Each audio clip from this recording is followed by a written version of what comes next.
Nah, treatment keaktoran Romo ini seperti apa, Woy? Mahal loh ini. Cara-cara membangun karakter itu di keaktorannya itu seperti apa? Wah, iya Mas. Gue PR oleh Rai. Ya, kalau kita berbicara masalah pengcastingan yang hubungannya erat dengan nanti apa yang harus kita lakukan di atas panggung, itu memang ada faktor khusus untuk kita benar-benar intens ke sana. Misalnya suatu saat ada juga yang udah saya harus menjadi seorang warok Suromenggolo misalnya. Warok Suromenggolo. Di sini sudah ada sudah terbayang di sini bahwa seorang warok itu kalau Suromenggolo pastilah beliau yang namanya warok dalam tanda petik itu dia orangnya besar, kemudian dengan brewoknya ini, terus kemudian bagaimana dia cara mengekspresikan wajahnya dan sebagainya. Ini udah harus ada gambaran. Setelah ini ada gambaran, kita harus memahami betul ceritanya dulu. Ceritanya. Karena warok banyak sekali, ada warok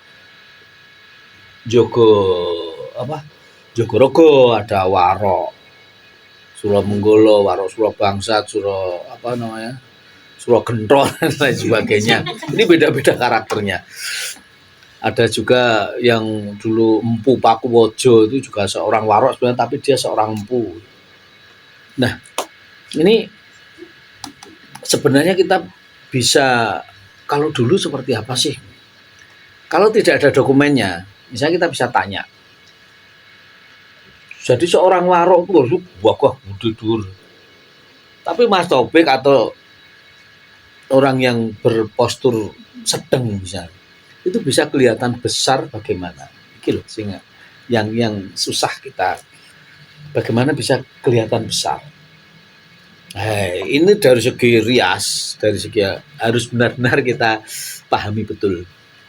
Terus carane nganggo jenggot pakai supaya tidak kelihatan pasangan wis ketok rada samar, kelihatan asli itu gimana. Itu juga tidak makan waktu pendek, tapi cukup lama juga. Ya terus eksperimen, mencoba. Saya di rumah itu saya tempel. Kalau misalnya saya pakai cantolan seperti tari misalnya, itu kelihatan kurang natural. Natural. Saya pakai lem ini. Akhirnya cocok dengan lem yang saya pakai itu lem kastol. Ini bukan indos. Ini bukan indos. Ya. Ini bukan indos. Tapi bener. Saya pakai lem latek, lem apa itu tempel gini, lepas lagi. Nah, keterbiasaan dari pakai lem kastol itu ya dari Kamasetra. Dari Kamasetra. Mencoba dari Kamasetra. Sampai pakai lem bulu mata itu nggak bisa. Wah, mesti tetel terus. Wah, akhirnya pertama yo mak semlenget itu. Wah, iki meloncat kaya engko aku. Tapi tunang itu tak toto ada dulu dari harnet. Yeah. Kalau harnet kurang natural juga. Kemudian saya sudah menemukan dari rambut sintetis. Rambut sintetis. Waktu mancorong bosok gini nih. Sampai itu ada agak ikal gitu. Tata terus dulu. Wah, bisa. Tapi lama-kelamaan malah kecanduan dengan ini. Lem kastol. Kok kecanduan tuh dia? Berarti aku ngelem ora. Kalau nggak ada lem kastol dulu, lem Kaibon lem Kaibon itu kalau nggak lem fok apa bisa pakai sini seret gitu. Wah, terus toto rambut itu. Gitu. Jadi karena terbiasa itu. Eksperimen dengan beberapa terus harus setelah kering tak klothok ya. Lorok. Rasa diklothok ya. Akhirnya apa? Terus ada itu minyak tanah apa jenis? Longo mambu. Longo potro itu. sampai tek tek tek tek tek tek tek, tek. Oh mudah, kritik, seret. Lama kelamaan yang saya katakan kecanduan tadi, ini nggak terasa panas dengan lem kastel. Ngapal gimana? Mungkin ya, ngapal apa piye. Sampai alis itu tak pasangi. Nah, teman-teman saya sampai sekarang ini, teman-teman saya di RRI nggak ada yang berani pakai lem kastel. Pernah tak coba tuh ada yang nangis sampai wow. Wis berarti kowe ra iso nganggo iki aku ngono. Nah, ya syukur alhamdulillah saya diberi mukjizat kandel raini. Ini tebal muka ini loh tuh. Ini kulitnya ini kok bisa gitu ya. Sampai kan ya sudah itu saya pakai dan banyak orang lain yang karena nggak kuat dengan panasnya lem itu. Gitu. Nah, aku biasa lah. Dan kalau saya pakai ini malah biasa nggak terasa panas juga. Cuman selengat-selengat sidik ini biasa tapi nggak panas. Gitu. Itu bagaimana cara memahami karakter, kemudian dengan yang pertama kita pahami dulu tingkah lakunya, perilakunya atau sifat-sifat yang akan kita bawakan. Kemudian untuk menambah itu bagaimana kita berias. Ya kedokteran iso natural ya. Ada di IG saya tuh bisa diversiani nanti untuk karakter apa saja. Misalnya kalau protagonis ya kita menjadi seorang raja atau menjadi seorang panembahan.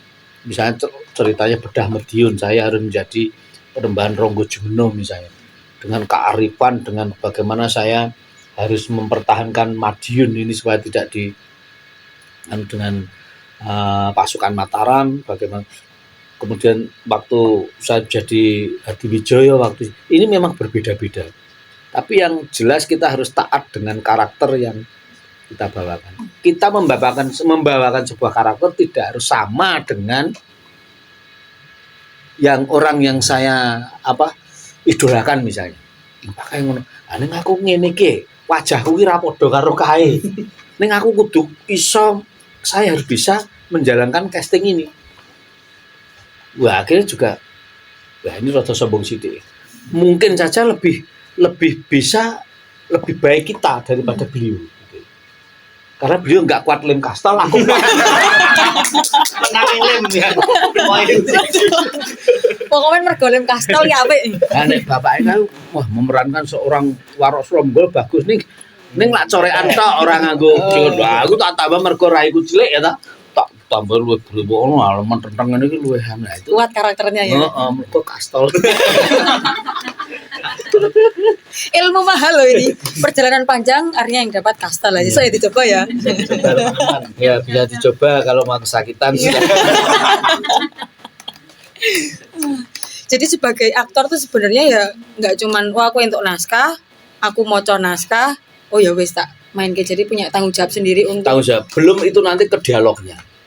Dialog kalau misalnya kita dengan naskah ya jangan plek naskah atau kalau kita tidak kalau teater modern mungkin full play. Harus seperti itu naskahnya. Sudah ada keterangan. Kalau naskah ketoprak zaman sekarang ada naskah ketoprak itu ya kita pahami dulu satu dialog atau alinea dialog ini apa tuh maksudnya. Nah, ini bisa kita olah sendiri. Kalau kita olah sendiri berarti kata-kata yang kita keluarkan itu dari dalam. Seakan-akan kita yang mengatakan bukan kita yang mengatakan sesungguhnya apa yang kita lakukan, tidak kita melakukan kata-kata dari naskah. Itu harus dihindari. Kalau ketoprak ya, ngunek-ngunek ya mungkin lebih panjang dari naskah itu bisa. Iya, gitu. Jadi nek kon plek naskah susah juga, tapi ya bisa sih, bisa. Tapi yang sering kita lakukan memang banyak treatment aja kok. Iya adegannya gini-gini ya. Otomatis kita keluar dari misalnya padu, misalnya kita ngungrum atau gandrung itu ya keluar dari sini. Tidak kita menghafal dialog rangkaian kata-kata itu enggak. Jadi kita cuma tahu cengkorongan yang ini, oh berarti aku mau ngomongnya. Ya. Oh, oke. Tahu sih kalau ngomong apa ya aku. Nah, sedikit Mbak Vika. Yeah. Itu kan casting atau kita taat casting dan pembawaan yang bisa membawa karakter itu pas gitu ya. Sesuai dan wangun lah istilahnya kalau ditonton. Tapi yang lebih berat lagi ada tanpa kita ada di atas panggung, tapi bagaimana kita memberikan imajinasi pada pendengar. Itu ketoprak rekaman radio. Wah, ini susah ya. Ketoprak rekaman radio itu kalau saya lebih sulit dari ketoprak panggung. Ketoprak panggung bisa dimanipulasi dengan Gestur ya. gestur, dengan rias, dan menarik penonton untuk melihat. Tapi kalau hanya suara, padahal kita tanpa naskah, kita harus improvisasi, total improvisasi. Itu harus bisa membawa imajinasi pendengar. Contohnya begini. Kalau kita di panggung udah kita keluar, wes sopo, mani karo aku, bres. Tapi kalau ketoprak yang suara, misalnya kita sudah waktunya untuk berdialog, kita masuk dalam taman. Iki ana regol loro sing siji ki mlebu taman lah, iki sijine mlebu ana ngendi ya? Ana kedaton apa ngono? Coba deh aku mlebu regol sing sisi tengen. Nah, ini kan tidak kelihatan Ya, ini. harus ada penggambaran. Nah, tapi pendengar kan harus imajinasi. Oh, wong iki mlebu ning ngono. Lho, sapa aku ngerti kumple bating pawongan. Sapa kowe? Nah, itu kan penonton terus pendengar terus mengikuti. Ini sebuah imajinasi. Jadi kita kalau rekaman radio harus bisa memberikan imajinasi penonton. Itu yang lebih susah. Iya, karena PR-nya double ya. PR-nya Tidak hanya double. menjadi pemerannya itu, tapi juga harus memberikan gambaran Harus ke memberikan pendengar gambaran kepada pendengar bahwa pendengar bisa mengikuti cerita. alurnya. Orang leh nonton kuwi ditinggal karo masak. Karo masak barang nih jadi iso tetep ngrungokke wae. Oh, zaman biyen sandiwara radio kuwi wah. Karo masak tapi iso karena apa? Pemainnya tuh bisa membawakan perannya dengan baik. Walaupun kadang kalau kopi darat ya alah min koyo ngono bul wong iki. Kok beda banget karo suarane. Kayak gagah-gagah di rumah suarane. Suarane tuh kudu gagah bareng itu wangi. Kula. Jadi itu nyata ya, Mas? Oh, nyata. Banyak itu yang begitu. Nang suara radio ki None jes ngono aduh Kakang Mas anu panjenengan kowe tok ayu-ayu kok. Bareng jumpa monitor gitu. Nggih, kula Bu anu ingkang dados Belum. Bae wis anu sepuh gitu kan. Ini suara kan iso tetep anu. Mudah ya. Nah, sing itu banyak terjadi Bu. Nah, untuk ada lagi Mas Steph lagi dong. Ini dengerin ya. Nanti Saya ganti mas topik. Aku ya pengen rumah ke. Mas Bayu mau ngeluarin ini. Karepku ya ngono. Monggo Mas Ubi. Apa? Atas Sunti. Apa ya mau pertanyaannya? Untuk memahami Dalam karakter. pemeranan itu. Maksudku ini spesialis gecol sebenarnya ini ya. Nyawang masuk Mas. Iya. Guyu. Nah, ini dagelan Iya, ini spesialis dagelan nih ini. Tahu ra lucu kapan? Saben dina. Kalau yang grantes. Nggih, untuk keaktoran mungkin Mbak Vika sudah bilang sendiri. Sebenarnya saya tidak banyak ya untuk memerankan beberapa karakter. Dulu itu awal-awal mungkin di Kamasetra memang antagonis. Ketika di Dengung itu saya memerankan pengangguran, pemabuk yang kere gitu. Nah, akhirnya Kere. pas Gitu. kita iseng-iseng iki cocok kere. Kayak uripe nyatane, berarti rasa goleki keaktorane. Gitu. Secara look saja sudah. Terus saya belajar banyak juga ketika Mbak Ratu putrinya Mo Steph itu dulu TA gitu. Yang Oh, Ya, Wirwatikta untuk ya. Sakir ya, Oh, iya. untuk anu Majapahit itu ya. saya mendapat peran Tribuana. Tribuan. Tribuana Tunggadewi Ini jenengan anu Mapate gitu. Mahapati Halayuda. Wah, itu sangat berat sekali. Berat sekali. Memerankan tokoh Halayuda itu. Itu Ratu Tabisi ya sing cocok gitu. Kita tadi wong kiri. Itu ya, itu pengalaman yang sangat menarik bagi saya. Bagaimana prosesnya akhirnya ternyata ya benar, sudah semuanya tadi sudah disampaikan oleh Mas Stef ya.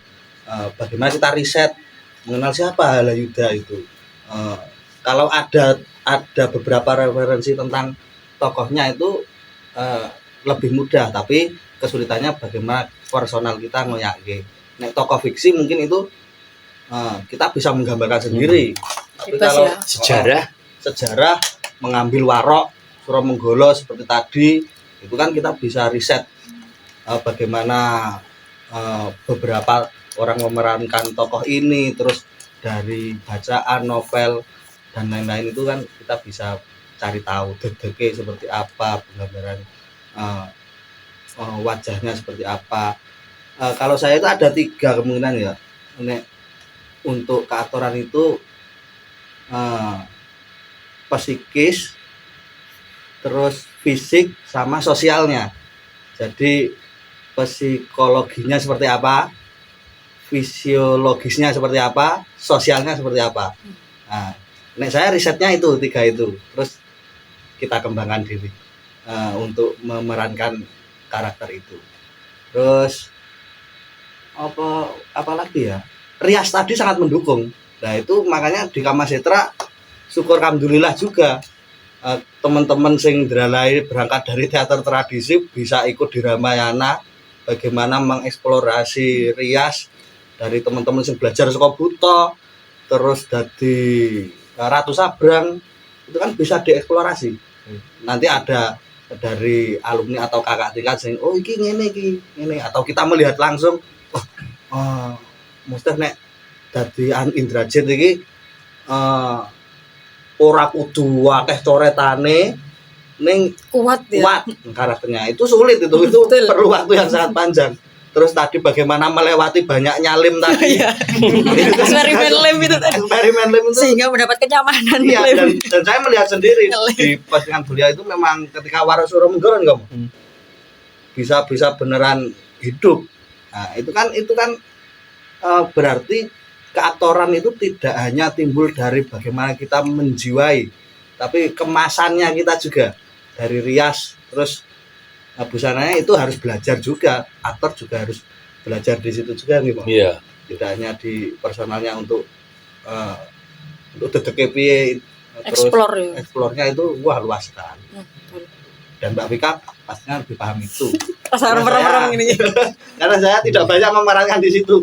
Neng ketika punya satu garapan naskah atau apa itu, ketika saya harus berperan meng ketoke melbune meng dadi gejol-gejol tok. Jadi untuk aktoran mungkin Scene serius banget tadi kecil ya. gitu. Stres kira lakoni. Kalau jadi gejol tuh malah lebih apa namanya? Lebih beban berat. Soalnya kalau ora lucu Nah, rasa turu. pamit nih gini. Oh jangan ketemu Sampai wong, jangan ketemu ketemu wong. Jangan ketemu Bang. Terus enggak bakal hilang selama Hidur jangan hidup atau mungkin bahkan lama sekali. cambukan. Aku ora marah apa. Iki ono nganun kesibukan dia iki. Berpamit. Selain. Tapi dulu waktu proses Wilmatikta itu saya benar belajar kan, ini proses pertama teater saya di Kamasetra, dan itu kan sutradaranya Mas Gondol gitu. Bagaimana petole ngetokke suara Mas Gondol kan memberikan treatment bengok seru-seru. Berat Nah, ini. itu sampai war muntah-muntah tenan. Jadi bener-bener digejengi sama semua pemain, kita harus teriak-teriak. Jadi kita harus kitanya mampu harus lepas lepas tangan kita dari pegangan orang-orang jangan sampai si aku ini lepas jadi wis kudu Itu saya gitu. kabeh hampir semua dan itu saya praktikkan di Olah teman-teman ya olah vokalnya tuh. Tapi berarti benar-benar ini Mbak Bang Ngapunten gitu. Menambahkan sedikit lagi. Itu kan TA dari teman-teman Rias. Rias gitu. Dari- Iya, anak saya itu kan FD. ambilnya Kecantikan. teknik kecantikan. teknik kecantikan dari busana dan riasnya juga kan digarap. Itu saya dulu ada kesulitan di bagaimana menciptakan karakter sing garang. Itu kan mesti Kecil ya, dulu asli. toh. Nah itu sangat terbantu kan dari teman-teman itu bisa membuat riasan yang begitu masuk dengan karakternya itu juga keahlian yang harusnya kita juga bisa di situ. Halayudha itu kan antagonis, jadi yang poros ceritanya dari Halayudha sampai dia mati. Tuh. Luar biasa ini. Speakers ada lagi yang taruh kok tenanan. Kalau di ketoprak itu ada 4 unsur. Jadi kalau bahasa Jawa namanya greget-saut, sambung rapet, salah gumun, dan ini nges. Nges ini harmoni. Jadi keseluruhan. Sambung rapet ini hubungannya dengan cerita. Ceritanya nyambung ora. Ceritanya sampai titik apa mengkoma. Ceritanya ono flashback apa ora gitu. Ini sambung rapat cerita. Jadi penonton bisa menikmati cerita itu. Kalau asal kita garap, asal kita sambung-sambung cerita ini nek ora iso dinikmati ya penonton bingung juga. Ini sambung rapat. Jadi orang-orang simbah-simbah kita dulu tuh hanya memberikan sebuah uraian kalimat seperti ini. Sambung rapat itu pokoknya unsur cerita ya harus nyambung dan padat gitu loh. Jadi orang bertele-tele. Zaman dulu sudah ada istilah ini. Orang lemeng, penonton nganti ngapa-ngop ngantuk, adegannya ra wis-wis misalnya ini sambung rapat. Kemudian greget-saut itu adalah pola permainan dari masing-masing tokoh, termasuk di keaktoran ini tadi. Kalau improvisasi misalnya yang satu diajak bicara ini macet misalnya. Lawan mainnya harus bisa nimpali, harus bisa memberikan alternatif dia ngomong apa lagi supaya ini bisa hidup lagi. Ini namanya greget-saut. Jadi duwe greget untuk nyaut omongane kancane, ora nyauti apa-apa. Paling mah. Tapi sambil Mas Upi. Ini jenis greget-saut. Jadi harus tanggap, rewes gitu istilahnya. Rewes itu peduli. Misalnya kita ngomong ini peduli dengan yang kita ajak ngomong dan yang tidak diajak ngomong. Kita sebagai aktor harus bisa. Aku ngomong karo jenengan ngene nanging ngaten kok lho lak yo to. Bisa dilempar ke sini gitu. Kan harus nyaut. Harusnya nek iki ora siap yo ini namanya greget-saut. Terus ada lagi salah gumun tadi itu adalah keaktoran. Jadi salah gumun. Misalnya Mas Upik jadi seorang Patih Halayudha atau Mahapati yang notabene itu sangat antagonis sekali. Bahkan siapapun dia tipu muslihatnya luar biasa, sengkuninya pada saat itu. Nah ini orang salah gumun. Mas Upik ini biasanya wonge atau karakter aslinya dia lemah lembut gitu. Lemah lembut. Terus apa istilahnya tidak ada anukasa terus lemah gemulai misalnya. Rada. Lemah gemulai. Terus gagah jelita Jeliteng. Gagah jelita. Nah, tapi kalau dia waktu bermain jadi Halayudha, wah begitu ini apa kepandaiannya tuh nampak. Tidak harus dengan teriak-teriak, tapi dengan liciknya dia, dengan bermainnya, dengan begitu banyak strategi hitam yang harus disampaikan. Ini ibarat kita tuh pemain tuh melepas panah itu sampai ke hati penonton. Orang meleset. Tek wah penonton. Wah Dian. Kayak sama sih. Tapi kok ngopo? Duduk ae. Duduk tapi kok apik men. Biasane elek. Duduk kan tapi kok ora iso. Tapi ora iso ngono ae. Lu bareng diman ngono. Oh. Ini jane peran itu salah mosok Halayudha sing dadi topik. Tapi orang tuh gumun, heran. Nah inilah keberhasilan. Kalau sampai itu peran antagonis itu sampai menjadi sebuah menimbulkan kebencian dari penonton, pernah dulu ada. Jadi dia tuh jadi antagonis sampai penonton tuh mangkel, dia turun dari panggung waploki sandal karo penonton. Waplok semua rayan sampai segitunya. Nah ini salah gumun, jadi sesuatu yang salah tapi dilakukan akhirnya menjadikan audiens tuh gumun atau heran. Inilah keberhasilan seorang aktor. Ya, terus kesinambungan dari semuanya tuh nges itu tadi adalah harmoni. Keharmoniannya bisa tercapai gitu. Oke ya. Nah, dari seni tradisi pun udah ada hal-hal itu gitu. Greget saut cambung rapet calah ngumun nges. Tempat unsur itu kalau kobra. Cekel gue.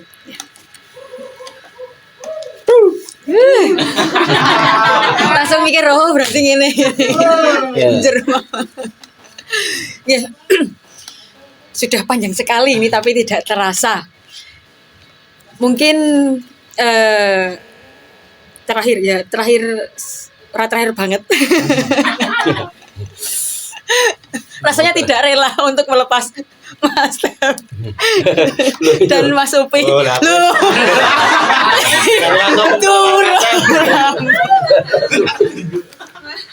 Orang kanggo. Durung rampung. Awak dia diopeni gitu ya. Dengan keserakaman Mas Etra.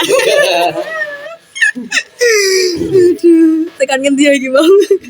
Tekan ora tegel. Tenang, lali tenan iki. Oke. Mungkin terakhir nggih, pesan untuk pemirsa, untuk penonton, untuk masyarakat Pandemen budaya atau pelaku seni dari Mas dari Romo dulu. Apa dari Mas? Oh ya, oke. Dari ya betul. Gong. Aku menutut tok lho. Gung. Pesannya. Iya, pesannya. Ya tetap belajar, tetap menjadi orang yang rendah lah di manapun ketika teman-teman itu nantinya srawung atau datang di sebuah perkumpulan gitu, karena nek saya senengnya adalah mengamati dulu terus apa yang bisa saya dapat ini dari situ. Jadi memang saya lebih baik membawa diri sebagai orang yang mungkin dikatakan kosong akhirnya, agar saya melihat dulu, mengamati dulu ilmu-ilmu yang bisa saya temukan gitu. Karena itu tadi menyadari diri bahwasanya ketika kita mencapai taraf itu pastinya banyak taraf lagi yang harus kita capai, apalagi bicara di kesenian ya, itu tidak ada ukurannya, tidak ada nilai pastinya.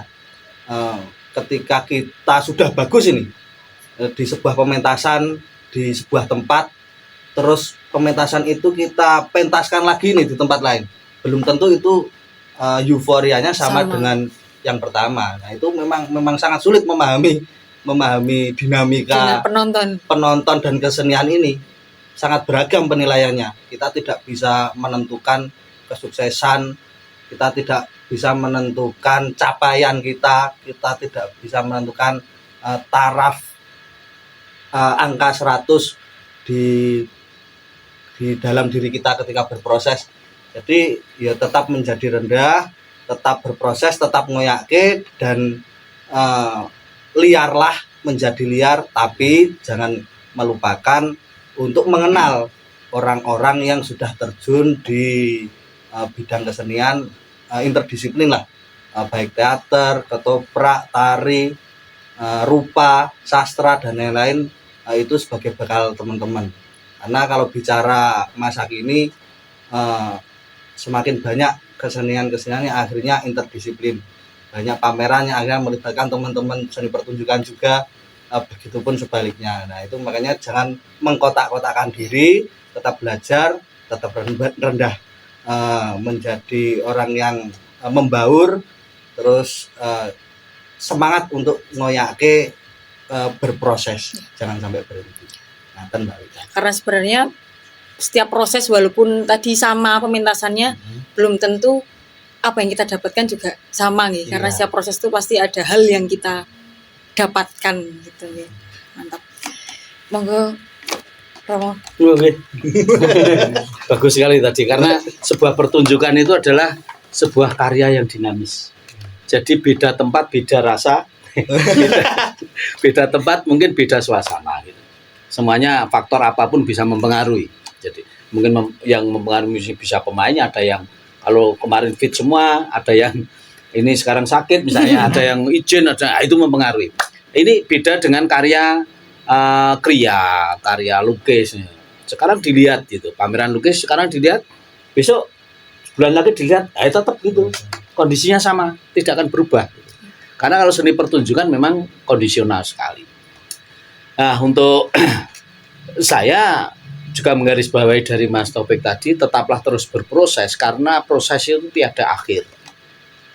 Ngilmu iku kalakone kanthi laku, lekase lawan kas tegese kas nyantosani, setya budya pangekese dur angkara.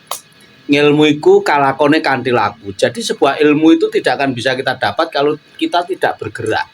Kalau kita tidak berusaha, kita tidak berupaya, ngupio untuk mencari ilmu itu.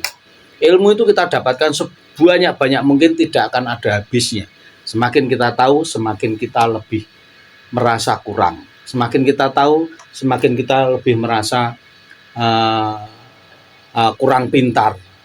Terus kita cari terus itu ilmu, tidak akan habisnya. Dan jangan sampai kita merasa puas diri, itu hindarkan, karena sebuah proses itu nanti sampai dimanapun kita tidak akan tahu. Yang penting sebuah proses itu nanti akan ada hasilnya, di mana kita sendiri kadang tidak menyadari, sampai kita sampai ke tataran ini gitu. Karena ini sebuah ritual kehidupan, kalau saya sebuah ritual kehidupan, bagaimana kita mempelajari dan berproses tentang seni dan budaya. Raih sebanyak-banyaknya dan terus berproses, karena kreasi budaya era sekarang ini adalah hak dan kewajiban generasi masa ini.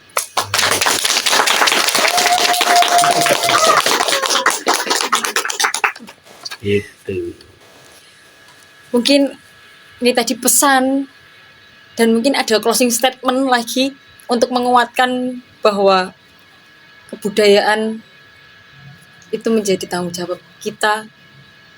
Bagaimana kita berani untuk berproses kesenian. Monggo mungkin ada closing statement dari Mas Taufik dulu. Closing statement.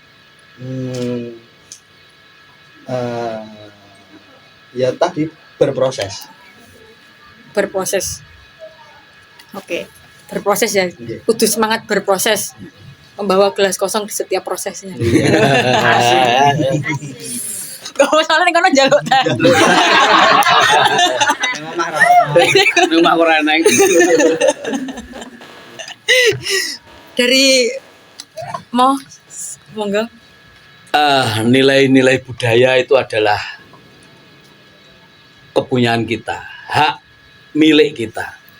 Tanggung jawab dan kewajiban adalah kita yang harus melaksanakan. Tinggi rendahnya nilai bangsa dinilai dari tinggi rendahnya bagaimana kita berbudaya.